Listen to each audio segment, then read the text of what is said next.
Hi there. Welcome back to another episode of What's Your Story? Tonight we are sitting down with one of our local favorites, Karen Schlegel. Welcome to our show. Thank you very much. Wonderful to be here. Yes. So I have trying to think like the first time I ever met you a long time ago. It was a long time ago. Yeah. So, and you are going strong. I have to. No other way. That's right. So I have seen you in many different areas in the community doing many different things. Did you grow up here? Somewhat here as a kid. Okay. Somewhat here as a kid at Goose Rocks. Yeah. We had the luxury that my parents both worked in the education field, so we were here all summer long. Okay. So we were summer kids at Goose Rocks, doing a lot, cleaning cottages, babysitting, strong connection to Goose Rocks. Yeah. And then I still went to school in Massachusetts, but then in the 80s, I moved up here year-round. Okay. Where did you grow up in Massachusetts? Everett, Mass. Everett, Mass. Right outside Okay. of Boston. Yeah. Yeah. Don't miss it. It's okay to visit, go for some good pizza, but don't miss that environment. Wanted to raise my kids here, wanted to live here. Yeah. So a couple of kids in your family though, with sisters, three? 3 other sisters. I'm the youngest of 4. Mm-hmm. Same. Oh, yeah. Yep. That's what I think. I remember that having a conversation one time. So, and is everybody up this way, or?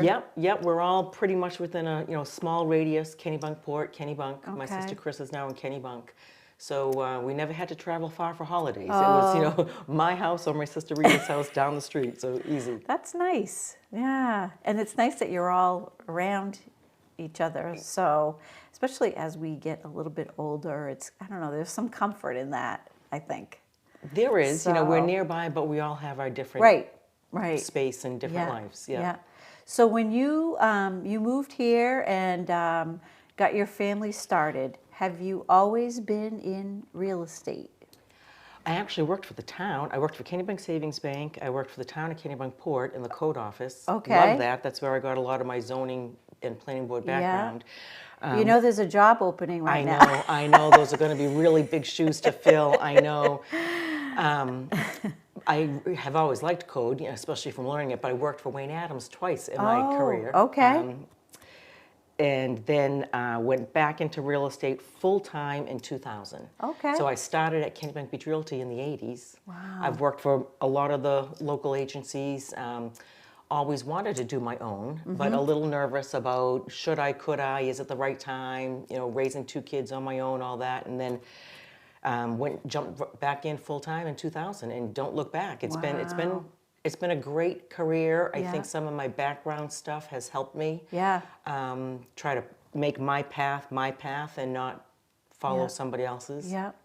So now, do you have to go through training? Are there things that you have to stay up on all the time? Yeah, there are 3 different levels of licensing, and I've got the broker level, so I can now have my own agency. But every 2 years, you have to keep up with continuing education classes. Okay. And then when you renew your license every 2 years, you have to make sure you have all those classes fulfilled and a core class. And some don't realize that, but it's good because the real estate world is an ever-changing real estate world, and you need to keep up to date on matters. Yeah. Speaking of that world, have you ever seen it like this ever? Never. Even in the 80s with booms? Not this kind of boom. Yeah. This is a very different kind of boom. Congratulations to some, heartfelt for others that we just can't find them homes at that price point any longer. Yeah. Especially around here. Especially around here. Yeah. Maine is one of those places that I think, maybe we tooted our horn, the place to be a little too long, and now everybody wants to be here. It's still our place, though. But it has evolved and changed. Way back when, I remember when Dock Square closed on Labor Day. There really wasn't much happening during the winter months, and Chamber of Commerce has gotten more active. Right. So we are more of a 4-season community, which is great. Yes. And you have to find your way of what you want to do. When I sell homes to people moving in, I always tell them, get involved with something. Volunteer, do something small, low-key, high-end, whatever you want to do. Gets them a little more grounded in the community. So it's been a great a great home. Do you find any slowdown at all? Do you see anything coming? A little bit of a slowdown this time of year, but we still have low inventory Yep. and many buyers. Some buyers are getting a little gun shy on the prices, so they're not brave enough to jump and go Yeah. that price. Yeah. But the market's not over yet. September, October are usually very busy times. Thanksgiving time slows down a bit, and then December spikes a little bit more. January, a couple years ago, I sold land in January with 15 inches of snow on the ground. So things don't roll up and close any longer. You just have to stay active, and technology has helped us a long way. So we, can do everything electronic signatures. Yep. I've even FaceTime buyers in if I couldn't be there, or I FaceTime buyers in to a showing appointment if they can't be here. Yep. So technology has helped us to, broaden how we can get information out too. Right, it's not just something locally listed in the paper anymore. In the print ads, they're 2 Yeah. months out and the property's already sold before the ads hit press. So do you deal with some of those like Zillow and, when you have stuff that's listed, how does it work for you all? Is that a good thing or? Well, Zillow is an online entity. Realtor.com is probably a little more factual. Zillow, if anybody can go on Zillow, and Zillow will give you an estimate of your home. And I always tell people, Zillow has not seen your property. They have not looked at the condition of your roof or your furnace. Right. They're just looking at a 5-mile radius and averaging. Yep. That number could be very high if you live in a higher neighborhood, or it could be low. So don't listen to Zillow's estimate value, Yep. because they have not been in your home. But new properties that get listed, we as realtors enter them into multiple listing. Then the multiple listing system dumps over into Realtor.com, Zillow, Gotcha. or all the other online entities. And do you work with now I know you said something about Kennebunkport Realty, but how does it work when like maybe a client of yours wants to see a property that's listed by a different agency? How does that? Yep, we have a very, I've worked for a lot of them, so I still have a very good professional working relationship with, a lot of them in the community. Well, and you're a nice lady. Well, and I'm honest and I'm nice, and they know that. And so I think that's why it's been pleasant. Yep. And you don't shut the door, but most of us, and I think anybody in the real estate world, we do what we call a co-broke. So if somebody else has it listed, I can bring a buyer in. We have, agreements signed. We have to split the commission between that agency and my agency. And it's just a reciprocal thing that we do here. Okay. Huh. Now you have, a couple of years ago, you had someone join you for your company. How's that working out? Interesting. My daughter Valerie, she first I had her get her real estate license just to be my licensed assistant. Okay. Didn't want her to, do anything on her own, but just to see if she liked it, because it can be, adventurous and fun, but it also can be frustrating and challenging. So she was my licensed assistant, and I watched and observed her. And then, the other key thing is good real estate agents do their homework, do a little bit of homework and research on the property before we go look at it. And we want to price it correctly. Right. So I had her do what we call an estimate of value, a CMA, on my property and my rental property. Okay. And I said, Val, you do the whole thing and then present it to me like I'm the seller. Yeah. And I said, she is spot on. Oh. She is spot on how she presented it, how she explained it, the comparable data that she used, and the value she came up with. So I said, Val, let's go. Let's do it. That's great. She's been in it now for a while. She has her own clientele base. She's, forging through on her own. But it has been challenging with this market, and especially with buyers. You make offers on 1, 2, 3, 9 properties, and you don't get them. And so it gets discouraging for everybody. The agents get, discouraged. The buyers start to get discouraged. But hang in there. We eventually get one, and then everybody's happy. That's great. That's great. It must be fun for you working with her. It is, how do I say this, but I guess I'm saying it. She corrects me sometimes, which is a good thing. She's like, Mom, you when I talk, I ramble, and when I type to do a description, I forget that punctuation sometimes. So Isn't that funny? It is kind of funny. Yeah. It is funny that she's paying attention too. And you're both people.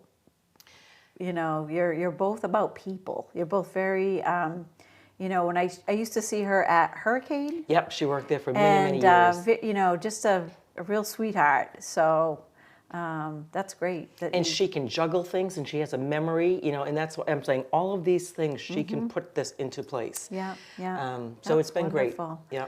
So taking a quick step back, how does one get a real estate license? You sign up through a couple different real estate schools. There are a few different in Maine. You can take some classes online. Some now are, you know, go to the classroom. Right. And you first have to get what they call a sales agent license. And you have to take classes. Yeah. Some of the classes are challenging. Sometimes it might take you 3 times to pass the real estate law section. But don't give up. Retake that test until you get it. So the sales agent level license, you need to work under somebody for 2 years. After that 2-year period, once you have established a few transactions, you can take more classes to then upgrade to an Okay. associate broker level. Yep. Once you're associate broker level, you've got your license. You should now have enough background knowledge and experience that you can fend for yourself, but you should have a mentor or a designated broker that still watches over you, because you don't want to make mistakes. Right. But still, if you have an associate broker license, you still have to do the every 2 years continuing education just to keep up. Yeah, yeah. I think that's kind of smart. Right. So, because I would think all the stuff that you talked about with the zoning and code, you know, things like that change, and so you want to make sure you're up on that stuff. So when you're not working, what are you doing? Well, I've served on many boards, wearing many hats. You know, starting in I was trying to remember what year, and I couldn't. Probably '88 at the animal shelter. I was on the board there at the animal shelter as my first board. I was 8.5 months pregnant with Nikki. We were driving around the state of Maine looking at other animal shelters, metal buildings, because that's when we were just starting to do phase 1 of the new build of the animal shelter. Okay. And then I've always just been on a board. I served as Kim's board for I think 7 years, maybe 9, we'll say 7. Budget board for the town of Kennebunkport for 6 years, selectman, school board. I was tree warden for a short period of time. Wow. I kind of forget what else. I probably have done some other Rotary? things. Oh, that's right. I was president of Portside Rotary. Yep, I was a Paul Harris, and now they've made me an honorary member. Oh, nice. So I'm not active in their club, but I still support them and do what I can for them. Yeah. Yep. That is so I great. currently only serve on zoning board and assessors board of review. So Okay. those are my only 2 boards that I serve on right now. I don't know and how I you think do I'm it. termed out. I think after this I might be termed out. That's a lot, though.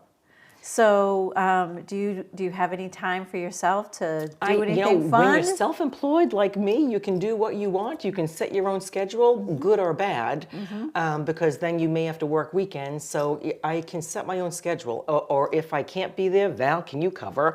Yeah. So it's worked, you know, fun. I don't play sports like I used to. I used to play paddle tennis. I used to play tennis. I was looking at possibly picking up the pickleball. Yeah. But then when I hear how many people are getting injured, I don't want to get injured, you know. So maybe I'll just step back and observe once or twice. Yeah, they always need fans. Right, and even just to watch. But I've heard so many people, you know, because at our age or my age, Yeah. one twist of an ankle, you could go down. I don't want to do that. Yeah, So I yeah. watch from afar or just, but I love my property where I live. I have a path in the woods. The dog and I go out there often, Yeah. feed my birds, take a walk on the beach. I've got Valerie who lives nearby with her daughter Acadia, Yeah. who's 3.5. So we do a lot of things together. Oh, nice. Yep. Have you brought her to story time? She goes to the Kennebunk Library at Okay. story time on Okay. Mondays. So she's been there often, but Yeah. we will bring her here. Yeah, that's on Fridays. On Fridays. Yeah, Okay. and the ladies upstairs, Terry and Marina, my gosh, every week they're doing Doing something. Yep. amazing stuff. Yep. Amazing stuff. So they just had the fire department over here last Friday, and do you know Joe Frank? Oh yeah, So from he's- Kim's. Yes, Yeah, yes. So he is one of our volunteers here at the library, and a few Nate Shore and one of the other firefighters were here, and they had to get their equipment the on gear within on, you know yeah. so many seconds or something. And Joe, of course, made it really fun for the kids. He was putting his stuff on backwards, Oh, and you fun. know, anyway, they're always doing something really exciting upstairs. So what's next? Are you anything on the horizon? You're just going to keep doing? Keep doing what I'm doing. Yeah. I will probably get on another board at some level of some type because I'll be tapped out of that. Oh, the other thing that Tracy brought me in on is the election clerk. Oh, okay. And I totally enjoy that. Yeah. I blocked that whole Tuesday off. I kind of forget if it's the first Tuesday or the second Tuesday, and she reminds me, I blocked that whole day off, Yeah. and usually I do the end shift. Okay. And that's been fun, Yeah. kind of easy, and living in a small community, working locally, knowing 80%, maybe 90% of the people, as they come in, we sit at the table. One person checks the name as they come in, Yeah. the other hands out the ballots. So I always prompt them. Karen Schlegel, coming in, lives at one, so we can find her in the notebook. But the person, as they come to the table, still have to state their name, state their street. Yeah. They're like, Karen, you know me. It's, I know, but you still have to state your name, Still, state your street. exactly. I remember few years after I got married, when I went we have wards where I live in Okay. Saco. So I found wherever I was supposed to go vote, and these two ladies had not an argument, but they were fighting over where I lived, who I was married to, what was my name change. I'm like, I'm standing right here. It was the funniest thing, but anyway. My town is not small. Right, Saco is not small. But there is that, where everybody knows who Well, you then are. I also have to say to people, I can't talk real estate right now. We'll talk later. I'm here wearing my election clerk hat. Exactly. So we sometimes will do a rapid fire round as we get ready to conclude our interview. Okay. One-word answers. One-word answers. That's Or- hard for me, or but I'll close, try. or Okay, close. all right. Are you game? I'm game. Okay. Let's do it. All right. Favorite movie? Ooh, Sound of Music. Okay. Do you have a favorite book? I don't, because I'm not an avid reader, I Yep. have to say. I used to read zoning ordinances instead of books. So I don't have a favorite book that I Okay. could state, right? Favorite cocktail? Oh, El Fuego from Old Vines. Oh, what's in that?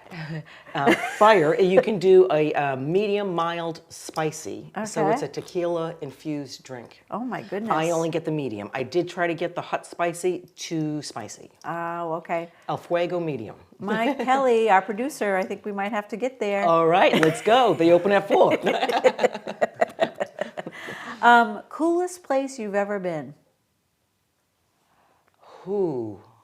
Not temperature-wise. Right. Okay. It was in New Zealand when Valerie and I went catapulting down into caves. Oh my. When was that? That was 2018. Oh my gosh, that must have been a Pre-COVID. blast. It was a blast. Just the two of you? And other people in the group. Yeah, yeah. So there were, I think, maybe 6 of us. It was dark. You had to shut your headlamps off, and the bioluminescence was down into Yeah. the cave. Loved every bit of it. Coming out of the cave was tough. You had to go on this metal ladder that was attached to the wall all the way up. There was somebody at the top helping pull you, but my arms were killing me by the top of that. But that was probably one of the coolest things I've done. Oh my gosh, was that a bucket list thing, or you just said, hey, let's go Well, do this? I always like an adventure. We've gone skydiving a couple of times, loved that. I've been scuba diving quite a few times, loved that. So yeah, I'm always up for an adventure. Wow, that is so good to know. Okay, well, if I ever want to Where go we on an going? adventure, I'm going to ask you. Yeah. Do you have a favorite restaurant? It doesn't have to be here. I like many, but if I really had to choose one, it would be Bandaloop. Okay. It would be Bandaloop. What do you get when you go there? I always get, and when I go, I say don't get it again, but I usually always get their egg rolls. Their gorgonzola cheese egg rolls are not like your regular egg rolls. They are delicious. Okay. And sometimes the wilted spinach salad. Oh, good to know. Yeah. And then that's my meal. Yeah. Well, that's great.